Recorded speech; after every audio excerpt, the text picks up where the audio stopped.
This is Conversations with Ivanova, and today we get to have an epic conversation with the new Executive Director of the Developmental Disabilities Council. Can you introduce yourself? Yeah, my name is Jeremy Norden-Paul, and I'm very excited to be here. Thanks for having me on your show. Oh, I'm really excited for you to be here. So, first off, if you could just tell me a little bit about yourself, where you came from. Well, I'm originally from Phoenix, Arizona, and that's where my wife Annie is from as well. And we actually met in Arizona when we were both teachers. And after we got married, we decided we wanted to move to Seattle, Washington. We had never been there before, but everything we had heard about Seattle was amazing. So we packed up our lives and we moved up there and absolutely fell in love with Seattle. And we were there for a while, and then we ended up moving to Nashville, Tennessee, actually. And we were there for about 5 years, which seems like a really long time. And while we were there, we had our daughter, whose name is Ella, and just had a really positive experience overall living in Tennessee and Nashville. And then earlier this year, we made the decision that we really wanted to get back to the Pacific Northwest. And so we just started looking for opportunities and sort of connecting the dots, and the stars aligned, and we moved here, and now we're in Olympia, Washington. That's awesome. Well, we're really glad you're here. What connections, what ways have you worked with the self-advocacy movement? Yeah. So what I like to say is that self-advocacy has always been a really important part of my work. Even back when I was a special education teacher, a big thing for me was making sure that my students felt empowered to advocate for themselves and empower them to do things independently. And that looked a lot of different ways. For example, part of that was empowering them to advocate for their accommodations and needs in the classroom, for what they needed to be successful in learning. And then part of that was empowering them to advocate for themselves during their IEP meetings and coming up with goals and objectives. And so self-advocacy was always very important to me then. And then later as a job coach and job developer, self-advocacy and promoting independence was always really important to me too. My job was basically to help people make connections and help people figure out what they needed to be independent and successful, and then help them advocate for that, and then for me to just get out of the way.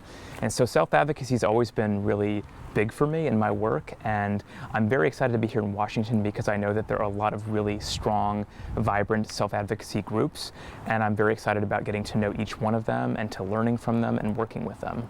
I'm really excited to help connect you with those groups. Thank you. The People First of Washington, Self-Advocates and Leadership Sale, and Allies in Advocacy, and they're all great organizations. Exactly. The folks I've met so far have been just fantastic, and I know that there are people I haven't yet met, and I look forward to spending some time with them. Yes.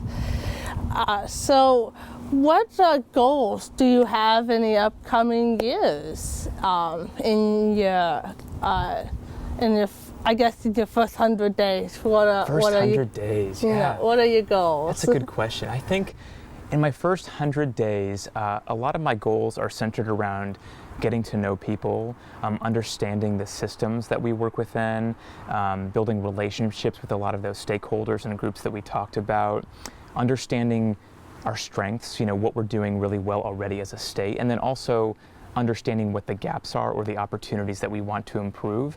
And so I think if I focus on those things, the first 100 days, the relationships, understanding the systems and the stakeholders and what we're good at and what we want to improve, I think that will help position me in a place to help push the whole system forward later.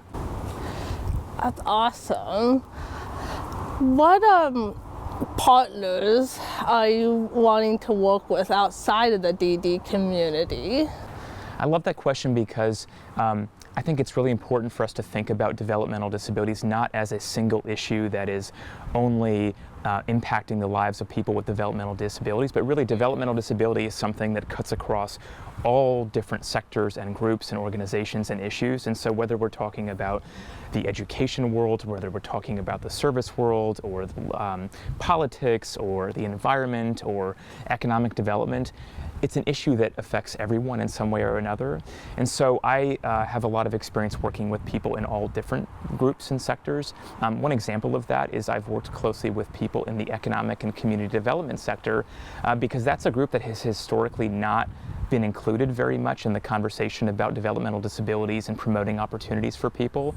But folks in that arena are ones that are working with business leaders and helping bring businesses to different states and growing opportunities. And so I think we just all need to make sure that we are making it a broad conversation and understanding how it affects everyone and how everyone has a role to play. Awesome. That's wonderful. And so now for our last question. Is there a personal story that you would like to share about yourself or your family? Well, I love telling stories. We probably don't have time for me to tell all of them, but I would love the chance in the future to meet with folks and share stories. But one thing I can share with you right now is that my family and I absolutely love the great outdoors. We love to hike and camp and be near the water and just experience all the things that Mother Nature has to offer. And so we're always on the lookout for suggestions on places to explore, places to hike and camp. And so whether you have suggestions or anyone else out there listening. I definitely have suggested. Perfect. There's wonderful hiking trails in Mount Rainier. Yes, and it's beautiful. It's very beautiful. I definitely suggest you go up to the national park at Mount Rainier. It's really beautiful. Yeah, we were there this last weekend and it was just a gorgeous day. And honestly, one of my favorite parts about being a father is getting to introduce our daughter Ella to all of these new beautiful environments and watching her frolic around and play and pick up the dirt and throw rocks. And I mean, that's just so fun. I have a daughter myself and she What's her loves to play with dirt. Her name's Alexandra. Alexandra, how old is she? She's a year and a half. A year and a half. Actually, my daughter is just about 22 months, so pretty much the same age. About the same age. So we have a lot to catch up on. We got to get them together. Yeah, absolutely. I'd love that. Thank you. Well, thank you so much for your time and for being here today. And this has been amazing. Thank you. Thanks for having me on your show. Yeah. I appreciate it. Thank you.